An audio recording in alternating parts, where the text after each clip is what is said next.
नमस्कार मित्रांनो, आज आपण महाराष्ट्रातील इतिहास, संस्कृती आणि अध्यात्माचा अमूल ठेवा असलेल्या प्राचीन मंदिराच्या अद्भुत प्रवासाला निघालो आहोत. ही मंदिरे केवळ पूजा अर्चेसाठी ठिकाणे नाहीत, तर ती आपल्या राज्याच्या स्थापत्यकलेची, इतिहासाची आणि परंपरेची जिवंत साक्ष आहे. MPSC, तलाठी, पोलीस भरती आणि इतर स्पर्धा परीक्षांमध्ये महाराष्ट्रातील प्राचीन मंदिरे हा अत्यंत महत्त्वाचा विषय मानला जातो. आजच्या या भागामध्ये आपण महाराष्ट्रातील 12 महत्त्वाच्या प्राचीन मंदिराची माहिती, त्यामागचा इतिहास, वैशिष्ट्ये आणि परीक्षेसाठी महत्त्वाचे मुद्दे जाणून घेणार आहोत. त्र्यंबकेश्वर मंदिर, नाशिक. आपल्या प्रवासाची सुरुवात करूया नाशिक जिल्ह्यातील त्र्यंबकेश्वर मंदिरापासून. हे मंदिर भगवान शिवाच्या 12 ज्योतिर्लिंगापैकी एक मानले जाते. ब्रह्मगिरी पर्वताच्या पायथ्याशी वसलेले हे मंदिर काळ्या दगडात बांधलेले असून पेशवेकालीन स्थापत्यकलेचे अप्रतिम नमुना आहे.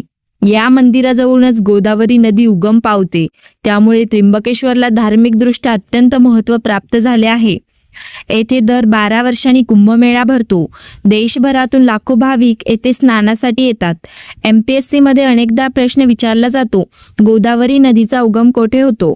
तर याचं उत्तर बघा, ब्रह्मगिरी पर्वत त्र्यंबकेश्वर येथून होतो. 2 नंबरचा आहे घृष्णेश्वर मंदिर, छत्रपती संभाजीनगर. आता आपण येतो वेरूळ लेण्याजवळील घृष्णेश्वर मंदिराकडे. हे शिवाचे 12वे ज्योतिर्लिंग मानले जाते. मंदिराची पुनर्बांधणी पुण्यश्लोक अहिल्याबाई होळकर यांनी केली होती.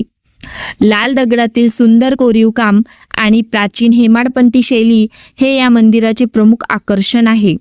एलोरा म्हणजेच वेरूळ लेण्याच्या अगदी जवळ असल्यामुळे इतिहास आणि अध्यात्म यांचा सुंदर संगम येथे पाहायला मिळतो. औंढा नागनाथ मंदिर, हिंगोली. हिंगोली जिल्ह्यातील औंढा नागनाथ मंदिर हे महाराष्ट्रातील अत्यंत प्राचीन शिव मंदिर मानले जाते. हे मंदिर हेमाडपंथी स्थापत्य शैलीत बांधलेले आहे.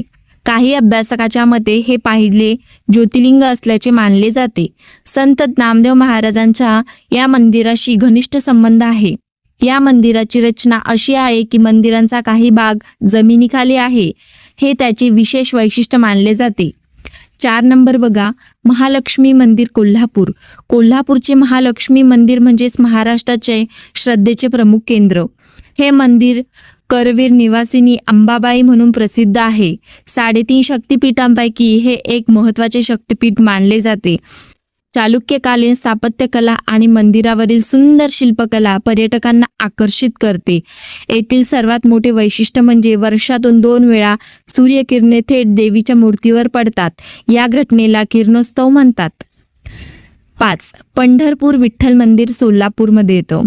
आता आपण येथे वारकरी संप्रदायाचे हृदय मानल्या जाणाऱ्या पंढरपूरमध्ये चंद्रभागा नदीच्या तीरावर वसलेले हे विठ्ठल रुक्मिणीचे मंदिर महाराष्ट्राच्या भक्ती परंपरेचे प्रमुख केंद्र आहे.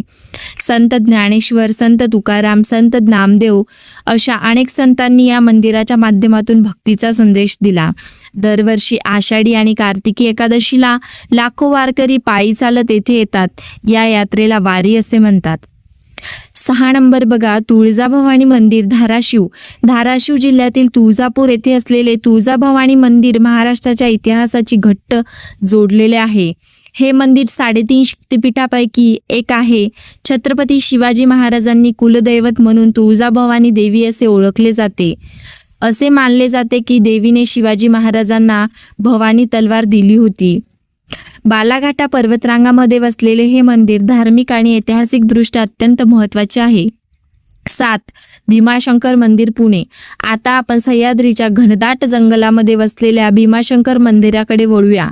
हे मंदिर भगवान शिवाच्या 12 ज्योतिर्लिंगापैकी एक आहे. भीमा नदीचा उगम याच परिसरातून होतो, त्यामुळे या मंदिराला धार्मिक आणि भौगोलिक अशा दोन्ही दृष्टीने महत्त्व प्राप्त झाले आहे. येथील जंगल भीमाशंकर वन्यजीव अभयारण्य म्हणून प्रसिद्ध आहे. विशेष म्हणजे येथे महाराष्ट्राचा राज्य प्राणी शेकरू मोठ्या प्रमाणात आढळतो. त्यानंतर 8 नंबर बघा, जेजुरी खंडोबा मंदिर, पुणे. पुणे जिल्ह्यातील जेजुरी येथे असलेले खंडोबा मंदिर महाराष्ट्रातील लोकदैवताचे प्रमुख केंद्र मानले जाते. खंडोबा हे धनगर समाजासह अनेक समाजाचे आराध्य दैवत आहे. या मंदिराची सर्वात मोठी ओळख म्हणजे येथे राहणाऱ्या भंडाऱ्याची उधळण. संपूर्ण मंदिर परिसर पिवळ्या रंगाने न्हाऊन निघतो. मंदिर डोंगरावर असल्यामुळे येथे पोहोचण्यासाठी अनेक पायऱ्या चढाव्या लागतात. 9 नंबर आहे बघा, सप्तशृंगी देवी मंदिर नाशिक. नाशिक जिल्ह्यातील वणी येथे सप्तशृंगी देवीचे प्रसिद्ध मंदिर आहे. हे मंदिर 3.5 शक्तिपीठापैकी एक मानले जाते. देवीची 18 हाताची भव्य मूर्ती या मंदिरामध्ये प्रमुख आकर्षण आहे. सह्याद्री पर्वतरांगेमध्ये 7 शिखरांच्या मध्ये हे मंदिर वसलेले असल्यामुळे याला सप्तशृंगी हे नाव पडले. 10 रेणुका माता मंदिर नांदेड. नांदेड जिल्ह्यातील माहूर येथे रेणुका माता मंदिर आहे. हे महाराष्ट्रातील 3.5 शक्तिपीठापैकी एक मानले जाते. माहूर हे दत्त संप्रदायासाठी अत्यंत महत्त्वाचे तीर्थक्षेत्र आहे. येथे भगवान दत्तात्रेयांची प्रसिद्ध मंदिरे देखील आहे. डोंगर माथ्यावर वसलेले हे मंदिर निसर्गरम्य वातावरणासाठी प्रसिद्ध आहे. 11 काळाराम मंदिर नाशिक. नाशिकमधील काळाराम मंदिर हे भगवान रामाचे प्रसिद्ध मंदिर आहे. या मंदिरातील श्रीरामाची मूर्ती काळ्या दगडाची असल्यामुळे याला काळाराम मंदिर म्हणतात. हे मंदिर सामाजिक चळवळीसाठी प्रसिद्ध आहे. डॉक्टर बाबासाहेब आंबेडकर यांनी येथे मंदिर प्रवेश आंदोलन केले होते, म्हणूनच या मंदिराला धार्मिकासोबत सामाजिक इतिहासाचेही मोठे स्थान आहे. 12 सिद्धिविनायक मंदिर मुंबई. मुंबईतील रसावदेवी येथे असलेल्या सिद्धिविनायक मंदिर हे महाराष्ट्रातील सर्वात प्रसिद्ध गणेश मंदिरांपैकी एक आहे. या मंदिराची स्थापना 1801 मध्ये झाली. नवसाला पावणारा गणपती म्हणून हे मंदिर जगभर प्रसिद्ध आहे. दररोज हजारो भाविक येथे दर्शनासाठी येतात. चित्रपट, कलाकार, उद्योगपती आणि राजकीय नेते देखील येथे दर्शनासाठी येतात. मित्रांनो, महाराष्ट्रातील ही प्राचीन मंदिरे केवळ धार्मिक स्थळे नाहीत, तर ती आपल्या संस्कृतीची, स्थापत्यकलेची आणि इतिहासाची जिवंत परंपरा आहे. या मंदिरामधून आपल्याला महाराष्ट्राचा आध्यात्मिक वारसा, संत परंपरा आणि प्राचीन वास्तुकलेचे वैभव समजते. MPSC इतर सर्व स्पर्धा परीक्षांसाठी हा विषय अत्यंत महत्त्वाचा आहे. म्हणून मंदिराची ठिकाणे, वैशिष्ट्य, स्थापत्यशैली आणि ऐतिहासिक संदर्भ नक्की लक्षात ठेवा. धन्यवाद.